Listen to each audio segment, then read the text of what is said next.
I'm Paul Cutzinger from Amazon. I work on the Amazon App Store team. And I work with developers around the world, all different sizes of developers, and help them find new ways to monetize, find new customers, and get into the Amazon ecosystem. And we're here with Brian Maschenter from Backflip Studios. And he's got the wave down. We've been practicing that all morning, just trying to get it just right. And I think that was success right there. That's good. All right. So a couple different pieces here. Let's start with, we're pretty excited about the mobile app ecosystem right now. There's a ton of opportunity out there. And depending upon what platform you're targeting, developers are getting, between 40 and 60% of developers are making more than what Vision Mobile calls the app poverty line. That's about $500 a month.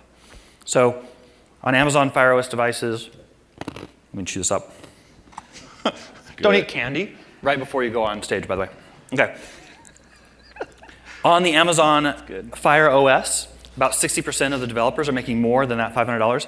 That's really cool and exciting, but we don't think it's enough. We would like to get more developers to make more, and so we're looking for other ways to do that. There are currently many monetization options for folks. There's premium apps, in-app purchase apps, ads. There's a variety of ways for people to make money today, but there isn't one that works for all the different situations just yet. With freemium models, one of the problems is it's hard to get all of the people to monetize. Very often people will tell us it's between 2 and 5% of their customer base actually monetizes. The rest are for free. For premium apps, there's a barrier for download, so it's hard to get the distribution you might want to get. Cost of acquisition is rising, so in fact, for many developers, it's more expensive to acquire a customer than the lifetime value of that customer that they would get later on. So we're looking for new monetization options that we can add to the mix to help more developers make more money. So I'm going to talk about 3 today. The first is coins. This is where customers get discounts so they can go purchase items, and developers get paid at 100% of the amount of the coins. There's also merchandise by Amazon where we can print physical goods, and then Amazon Underground where customers get stuff for free and the developers get paid per minute. So let's talk about coins first. Here's the customer experience. The customer who buys coins gets a discount, and it's a scaling discount depending on how many they buy. In this case, they're buying $25 worth, so they're getting an 8% discount. And this is really great, particularly for people who we would classify as power users, people who are trying to get the most value out of every in-app purchase that they go after. You can see this inside of games where the low-end items are like 99 cents, and really those are meant to help you gain trust with the developer and help you understand what kind of value you get after making a purchase. And then very quickly, the prices go up to $5.99, $15.99, $20, even higher. And at those higher price points, developers tend to say, well, we're going to give you twice the stuff. If you buy the $20 pack, you get twice the stuff. Well, with coins, you would get that built-in value plus the discount you got on the coins. Here's an example of a promotion that we do. This is a game called Hearthstone. It's a card-based game where you battle somebody else. And a part of that is you buy cards, and you buy card packs to make up your decks. This particular person is a person named Raynad27. He plays Hearthstone professionally on Twitch TV. He has, down in the corner here, you can see the little eyeball. It's 18 million views of his stream and 209,000 followers watching him. So we did a promotion with him where he would give away he would give a discount off of a $50 pack of coins. So effectively, people could buy $80 worth of Hearthstone cards for $50.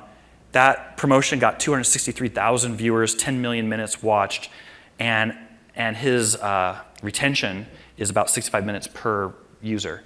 So a couple cool things there. One is it reaches a lot of people. This is just one guy. The other part is it's really good at targeting those power users because it's the people who are willing to spend $50 on Hearthstone that are really excited about this deal and these offers. And it's great for the developer because the developer has a story to go tell. They can easily market this and say, here's something to go take action on. In addition to what customers get directly, developers can do extra things. So here's an example where if you buy the $50 pack from Hearthstone, they will also give you $1,500 or 1,500 coins, and it's a penny a coin. So they'll give you 1,500 coins as a bonus. So again, they're piling on the value. The other thing that developers can do is they can do these bullseye campaigns where they can say things like, if you reach level 10, or if you stay in my game for 25 days in a row, or whatever threshold you might want to have, you can then give that customer some more coins and encourage them to re-engage with you. Here's a very popular role-playing game in the US.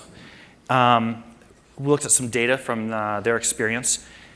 After about 6 months, by the way, the orange bar is Amazon revenues, and the teal bar is Google Play. After about 6 months, they were seeing that they were getting about $15 per install from the Amazon base and about $8 per install from the Google Play base. And the more that we ran these kinds of power user incentives with coins and such, they got more and more value out of each customer.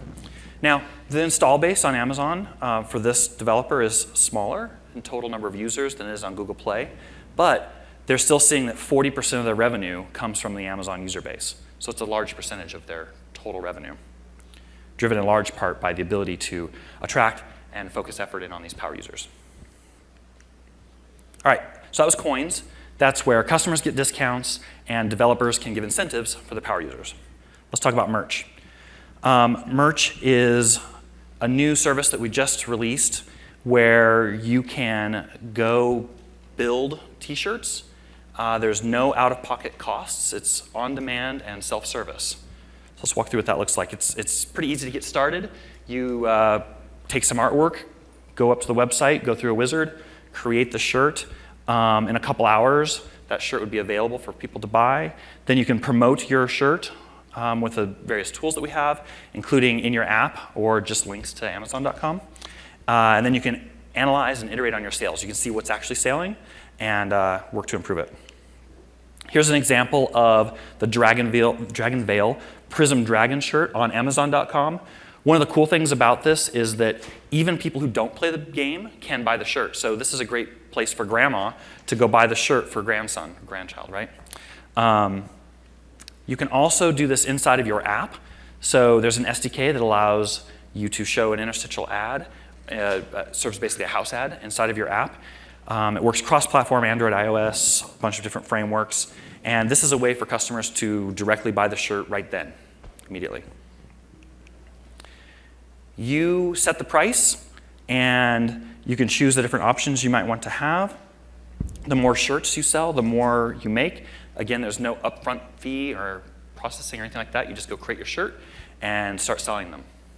So this is an example where you set the price for $20, and you use the normal t-shirt, like this style of a t-shirt right here, and you get $8.89 in profit off of that. The more shirts you sell, the more you'd make. You can do different types of shirts and front and back and those kinds of things if you wish to. All right, so that's available now. It's at merch.amazon.com.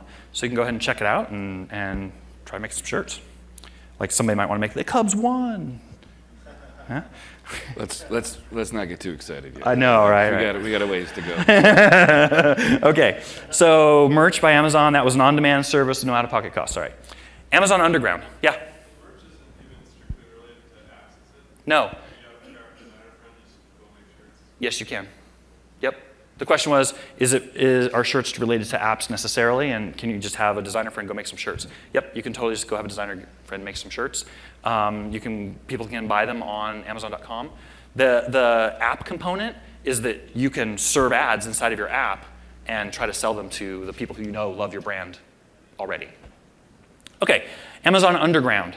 So this is a new monetization model. It's a app that includes all the normal regular Amazon shopping stuff like Amazon Instant Video and music and these kinds of things. But it's also got apps that are in Underground. So these apps are ones that customers can play for completely free. And they are normally apps that you would pay for. So you can have like Goat Simulator for $4.99 normally. In this, it's free. Beyond just premium apps that are free, any apps that have in-app purchase items, the in-app purchase items for those apps are free as well. And so customers get a truly, actually free experience. Let's see what that kind of looks like. There's a couple different app examples here. You can get Office Suite or different Rovio titles, different Disney titles. By the way, it works on any Amazon or any Android device. So here we're showing it on a Samsung. So this is really meant for people to go get the Amazon App Store on any of these Android devices and get these apps for free. It also applies to in-app purchase items. Here's an example where you can get any number of golden apples that you wish with Fruit Ninja and just have a great time. I like that it says 60% off. Yeah, you like that? Yeah. It's awesome. Like, It's awesome. hey, it's 60% off, and it's zero. Yeah, it's not totally false. true. Mathematically correct. So what they've done here is they've zeroed out their prices. Another thing that developers often do is they'll leave the prices in, but then they have a strike through that says zero, so you can see that, oh, that's the $15 item or the $40 item, and you can see how much value you're going to get as a customer. Okay. Some reviews we're seeing from customers are pretty exciting. I'll read a couple of these too, just the bold parts here. You had to pay for more levels, but now with Underground, I can pay it for completely free. My favorite, I never thought I'd get to play My Little Pony so easily. Like the whole thing. This last one's Goat Simulator. The helicopters, the bugs, the hats, the joy of pushing people off docks while they propose marriage. Get it now. So people are having a blast with this. They're getting to enjoy games in ways they haven't got to enjoy them before because, as I said before, most of these folks are in the 97% who don't ever buy anything, and now they're getting to experience sort of the richer part of the game that they were hoping to see before. Now, that's for customers. What about developers? So developers need to get paid. We think it's really important that the developer ecosystem is strong and vibrant. We have a lot of good businesses out there. So we're paying developers per minute. So the more engaging you make your game, the longer people play it, the more money you would make. So it's 12 cents an hour, and you can just keep earning as long as you're having people play your game. There's no cap on that or anything like that. So your goal now is to get as many customers playing for as many minutes as possible. Make your game as fun, or your app as exciting and useful as possible. All right, to get into the program, it has to be an Android-based title. It has to be either a premium app or an app with in-app purchases in another store, either in iOS or Google Play. And you need to be willing to release your app to the US, UK, Germany, or France. Okay? The thing I love about this is that now people can focus on what they love the most. When I talk to developers, a lot of times we sort of start their origin story of their studio or their company, and it is almost always about something about their game or something about their utility that they're writing that got them inspired to build this thing, and it's usually not about the really cool optimization business intelligence team they had to set up to get in-app purchases really optimized and working in a proficient way. So I think it's kind of cool that people can really get back in and focus on the core parts they love the most. So that sort of wraps up the three new bits. Coins, which are discounts and incentives for power users, merch, on-demand, no out-of-pocket expenses, shirts, and then Amazon Underground, where it's actually free. Customers get the games for completely free, and developers get paid for engagement. Yeah? So Underground is that what's good for Amazon is strategic in terms of getting people to install Amazon App Store on their device, or how do they come up with 12 cents an hour? Yeah, the question is, so what's in it for Amazon?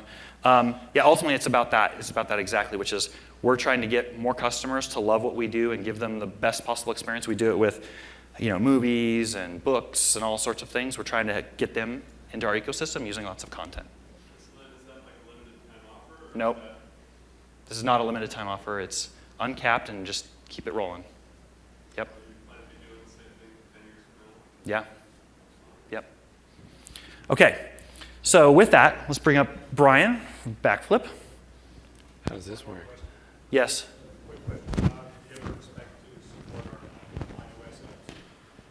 Oh, okay. The question was, do you ever expect to support iOS apps? I don't have anything to say about that right now. I guess we should talk afterwards to see what you're looking for. But right now, it's Android. Yep. All right. Thanks, man. Yeah. I forgot to diffuse. Oh, you did. Yeah, we had a joke lined up. I know. We missed it. We had that one with the. I'm just going to back up because I can do that because you handed me the clicker. Yeah, you've got the power. Keep going. You have to go back a Maybe little more. potentially. One more. I'm trying, and I'm failing, and I'm bad at this. Wow, you broke it already. That's- Wow, this is why we can't have nice things. I feel like my wife right now. It's electronic, and therefore I broke it. Yeah, I thought this was like Spice from earlier, like in the keynote. And so the first thing I did was try to see what clever anagram that was, and I was like, fuse. Oh, he didn't do that on purpose. I didn't do that on purpose. No. Yeah, there's no anagram there, yeah. Fuse. Next time there will be. I'll figure something out. So sorry. I'm Brian Mashinter. I'm one of the game directors at Backflip Studios. We're a Boulder-based mobile game company. There's about 115 of us, roughly. When I started about 5 years ago, there was 14 of us. So we've scaled a little bit. We have 554,663,601 players-ish. That's how many people who have downloaded our apps or are playing our games. I say ish because I pulled that about 3 days ago. Hopefully it's gone up, not down. These are some of the titles that we're known for. It's Ninjump, Army of Darkness, Defense. Yes, that Army of Darkness. It's arguably still my favorite game we made. Dragon Veil, which is the one that pays my salary. Spellfall, and Paper Toss 2. Well, and the one before it, but 2 is shinier. We've got a bunch of experience kind of working with Amazon, whether it's moving some of our stuff over to AWS, whether it was the Fire Phone launch or the Developer Advisory Council. We've done lock screen campaigns like on Kindles. Basically, if Amazon does it, we'll try it. And there's a couple of reasons for that. One is they're fun to work with. They really are. And I don't work for Amazon, but I'm up here for a reason because I kind of like them. And it's because they listen. Like they actually listen. Like you're like, hey, what about my iOS apps? It's a good question. Somebody's going to listen to that, right? Is it going to be free for 10 years? Good question.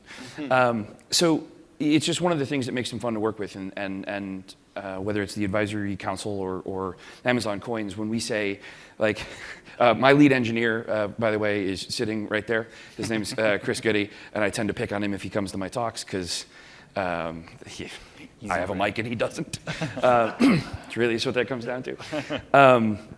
But if we'll say, hey, the developer portal is kind of broken because we're cross-platform, and originally you used to not be able to release it on your own. You had to wait and like hope.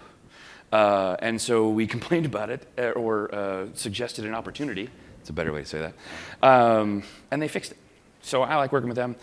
Secondarily, money. Money is neat. Amazon users are actually better users for us. Admittedly, I think I'm not saying anything new to people in this room. I wish there were more of them, right? But I think that's something that I trust Amazon to kind of figure out is the scalability thing, whether it's going to get Jeremy Clarkson to make new Top Gear. Thank you. I don't know who I need to thank for that at Amazon, but thank you. But I just think they tend to listen and they tend to innovate and think. So I'm assuming that if you build it, my users will come. So Brian, on this one. Oh, yes. 1 second. What is Foodle? Whoa, you just went crazy there. Whoa. I just pressed it once. All right, back to half brick. It's fine. So what is Foodle-amu? Foodle-amu. Yeah. Touché.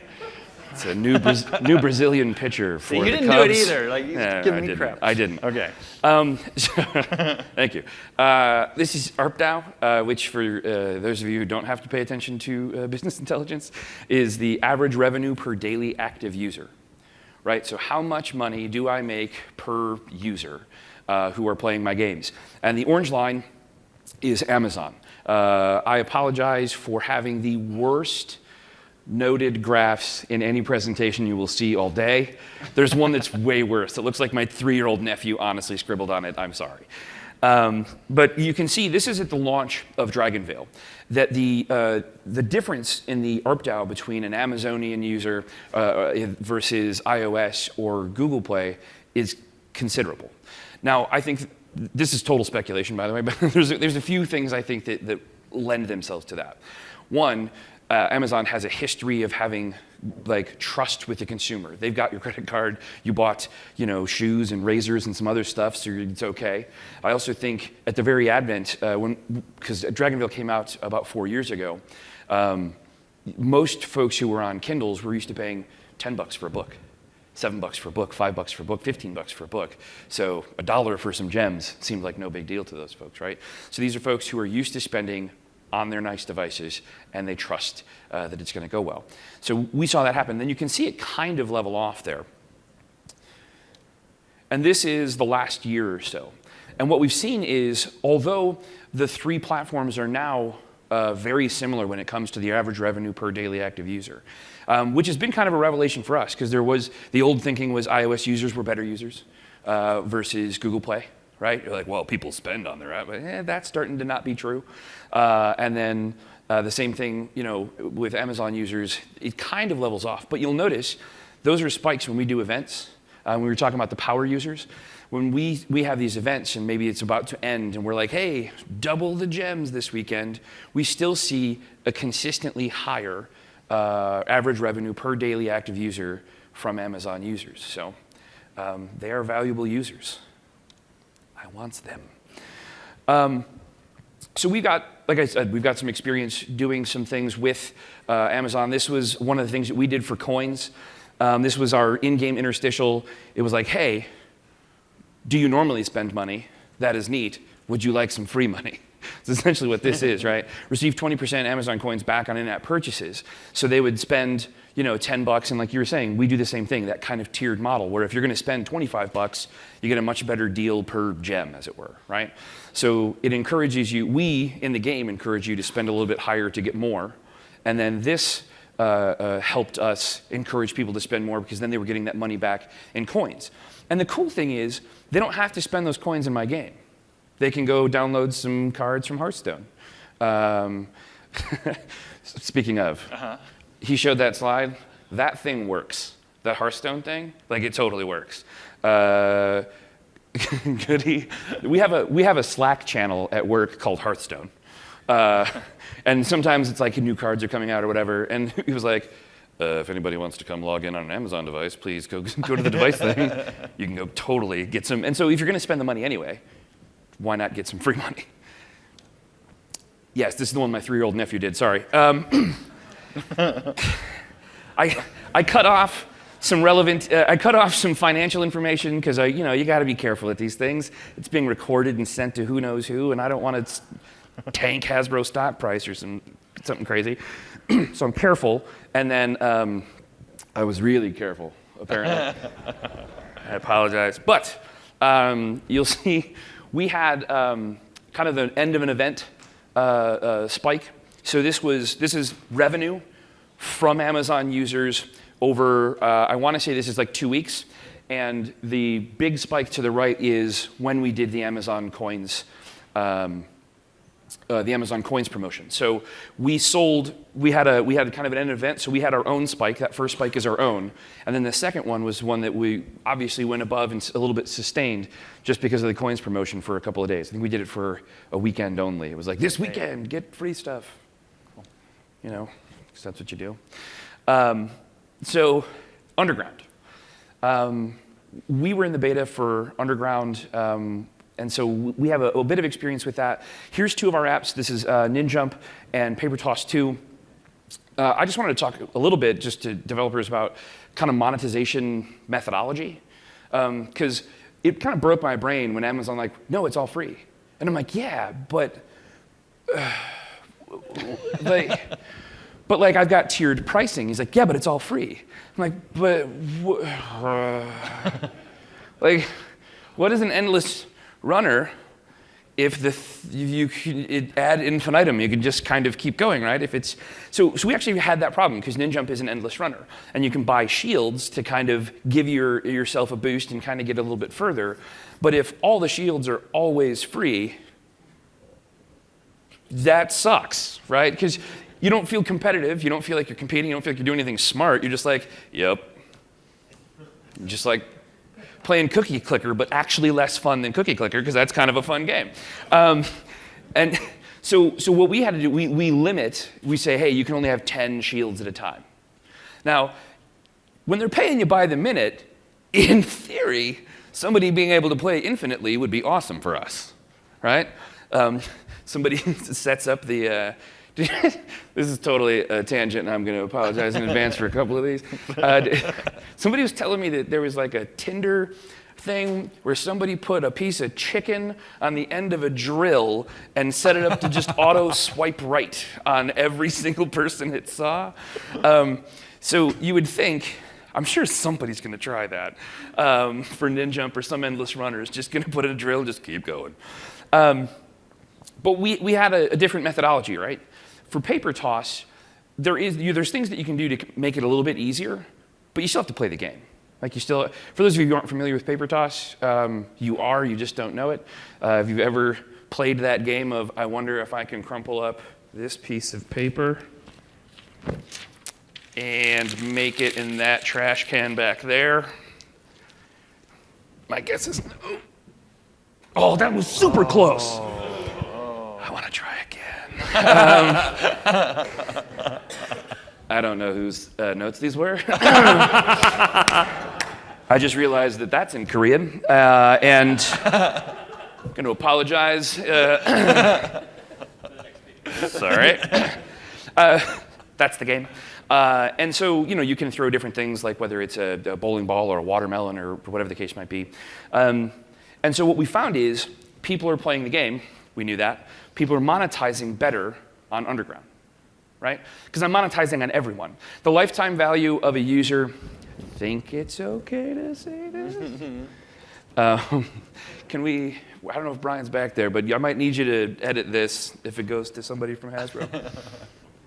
The lifetime value of a user on Amazon, so this is apples to apples. On Amazon, the version of our app that we had released before Underground, the lifetime value of a user was around a penny. 1 cent. Now, obviously, that's a couple people pay and lift up everyone else, and we have a relatively impressive number of users that don't pay us a damn cent, right? Well, actually, damn cent. So that's the lifetime value of a user on the Amazon version of Paper Toss 2 before we went Underground. And it is currently just above 4 cents, right? So I quadrupled the lifetime value of my users. And that's because instead of having 3 people, or those whales, right? You hear that a lot when you're talking, oh, you gotta have the whales, you gotta design for whales. Nobody wants to design for whales. We wanna make cool damn games and not have to worry that some crazy cat lady, which was like kind of her name in that thing, is gonna spend $12,000 on something and lift up the whole thing. That's not what we want. We don't make fun, cool games. We want people to play them, right? So instead of having one person kind of have to lift the whole thing, getting paid for everyone who's playing has quadrupled our revenue per user in that one title. Now, it's still early days. It might be because it's novel. I'm not predicting that you're going to quadruple your money tomorrow.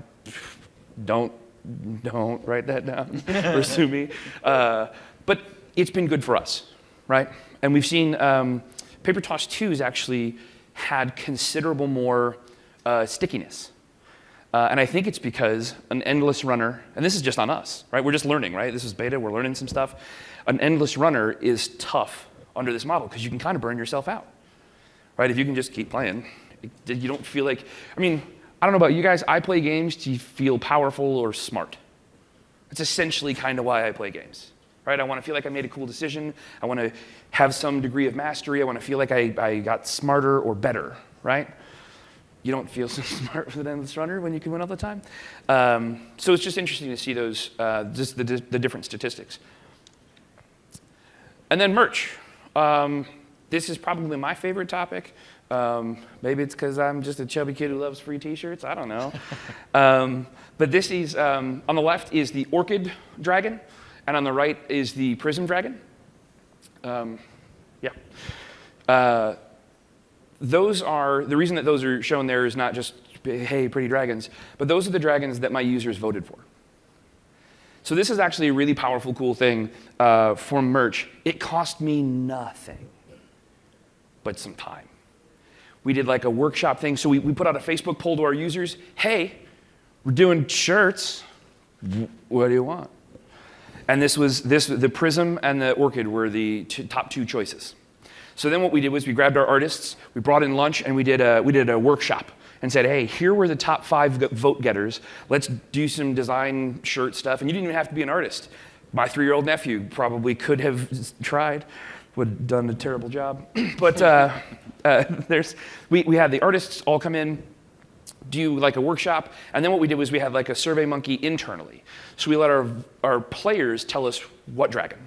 Then we had our artists take a chance at it, and they loved that. Like, it's nice to be able to do some art as an artist that you doesn't feel like you have to, but if you want to. And then we created a couple of versions. We put that into the company. So now, internally, we voted on a shirt that we like, that feels like it's on brand. We had this one for the Prism Dragon that was so Pink Floyd. It was so good, and I totally did not want to get sued, so I didn't do that shirt. I was like, I appreciate you guys all like that. We're not doing that. You never know how litigious they are. So the interesting thing was, so our users told us what they wanted. Company-wide, we got to make what we wanted. We got to sell them what they wanted, and oddly enough, people bought them. Right? Because you've got a self-selecting purchasing audience. Hey, what do you guys want to buy? That thing.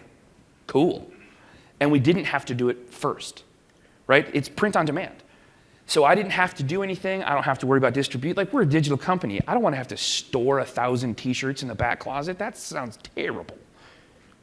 Or kind of awesome. I don't know. But it's nice to not have to worry about that kind of stuff. Right. Yes? So, 2 things, really. One, the first thing I love about that story is that it was really let you focus on creativity. There was no like, we figured out the production pipelines, and like, it was all about our team got together and created something. I did figure out the production pipeline. You guys. Okay, fine, fair enough. Amazon, Prime it. So then there's a part that you're supposed to remember. It's 9%. Thank you. See, he's good like that. So these are our real sales numbers. And fun fact, interesting fact, I don't know if it's really fun at all. So we set up an interstitial in our game. This is an example of it. The Get It Now button works. If you click that and you've got the Amazon app installed, it automatically takes you to the app, and there you are. It's got your credentials, press a button, enjoy. There'll be a t-shirt at your house in 2 days. If you don't have that, it'll open a web view. It'll take you, and you still have to go through the process. It works on iOS, it works on Google Play, it works on Amazon, right? Works in all those places. So it detects whether or not, after you've clicked it, we detect whether or not you've got the app and handle it there. And then something that we did, and something that we do, is because we have a server-connected game, I know some things about you as you're going through the loading process. One of the flags that we set, and feel free to correct me if I'm wrong, or tell me if I'm going to say something terribly stupid. I probably shouldn't give them that. But anyway, we know if you've made a purchase in our game or not when you log in. I know, have you ever made a purchase in our game? Yay or nay. I know that, and I serve you a different version of the ad based on that. It looks exactly the same, but it's got a different identifier so that if you go through the process and you use the tools with Merch by Amazon, you can, while we were kind of beta testing and looking at some stuff, I was able to determine who bought what, right? It's essentially, I'll just simplify it. I know whether or not you spent money in my game, and then I know if you bought a shirt. 9% of our shirts in the first month, I think it was 8 or 9%, were bought by people who've never spent in my game. That kind of blew my mind. Like 8% of the people who bought a shirt are like, no, I don't want your stupid gems or your digital goods, but I do want a beautiful Sakura Dragon t-shirt, because look at that thing. It's pretty. I don't wear that shirt, but people do. The February, I realized after I created this that was just me testing. February, I was just testing it. I think I bought a shirt for you. I bought one for my CEO and his kid, because I'm not an idiot. Just testing the tools. March, obviously, was the first introduction of that to our users. They were seeing interstitials for the first time. There was a bit of a pent-up demand. So I'm not sure how typical this is if it's launch day. But for us, our game had been out for about 4 years. We averaged around 3 or 4 million monthly active users. So people are familiar with our game, but they've never been able to buy something. So if you've been a fan, now you could buy something. So I think there was a bit of pent-up demand that probably makes that look a little bit nicer than it might for somebody who's launching tomorrow. April was kind of cool. we did a test where we have a tiered system in our ad delivery mechanism. So normally, these T-shirts sit at like tier 4. So they're kind of under everything else. So if I'm trying to say, hey, there's a new dragon, or whatever the case might be, that pops up first. You got to burn through those impressions in order to even see this ad, right? What we did was, for a single week, we made it tier 1. So if you logged in, the first thing you saw was like, hey, bro, I like T-shirts. You want a T-shirt? Hey, bro. For like a week. Maybe it was a little annoying, but we sold 15, no complaints actually, and we sold 1,500 shirts, which was awesome for us. I don't know about you guys, we're a digital company. Like, I have no experience, I have no idea how to translate, I've got 3 million monthly active users. The hell does that mean if I'm gonna try and sell a shirt? I don't know, 6 people buy it? 600 people? I had no idea. And so what's been really cool is, for 0 cost up front, I was able to test, was this something my players wanted? Or were they gonna be like, cool shirt, piss off? They did not, which is nice. In May, I tried a different experiment, right? Because we're beta testing, going back and forth. In May, I turned off the ads entirely. No ads. I did not surface ads in May. And I still sold 388 shirts, which is kind of cool. Because you can find it searching on Amazon, just search Dragonvale shirts. There it would pop up, hopefully some word of mouth. Maybe there was a couple of random lag impressions, but I don't think so. Maybe we didn't show any, which is why I didn't sell many T-shirts. But 388 shirts for 0 marketing effort, click. It was pretty good. In June, we actually did, that was when we released a new shirt that people had voted on. So we sold about 717. And then, so what we're seeing right now, because September is kind of trending along the same line, is tier 4, very little, not a lot of new creative, but obviously we get new users all the time. We sell around 450 shirts a month. So, and I think that percentage probably of people who've paid and not paid, I honestly haven't updated it or looked at it recently. I don't know if that's gone up or gone down, but I know that some percentage of those people who bought shirts never pay in my game, which is just awesome. And now I've got 4,555 walking billboards on Earth, which makes me happy. 56. That's right. That's right. It's about to be more. And you get a shirt. So we actually do have shirts for everyone here. They're over there, so when we're done with the session, feel free to go over and grab a shirt.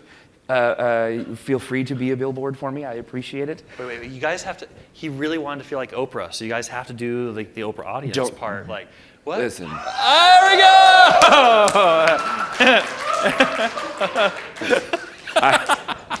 I am chubby and from Chicago, but I am no Oprah. Of this I'm certain. I wouldn't mind her money. I feel like there was something else I was going to say, but I feel that's most of it. Okay, good. Okay, this is back to me. I get to do all the boring logistics stuff. Excellent. So please go fill out, thank you, by the way. We're going to have some time for questions in a minute. But real quick, two other things. Please fill out your evaluations. We really do care about feedback, and we want to hear if this is the kind of thing you want to hear about or not. And so let us know, because we'll switch subjects or we'll keep doing it, depending on what you guys say. A few different pieces here. First, I would like to say go to backflipstudios.com and get their games. They're fun, they're exciting, they're great, they have shirts. That's true.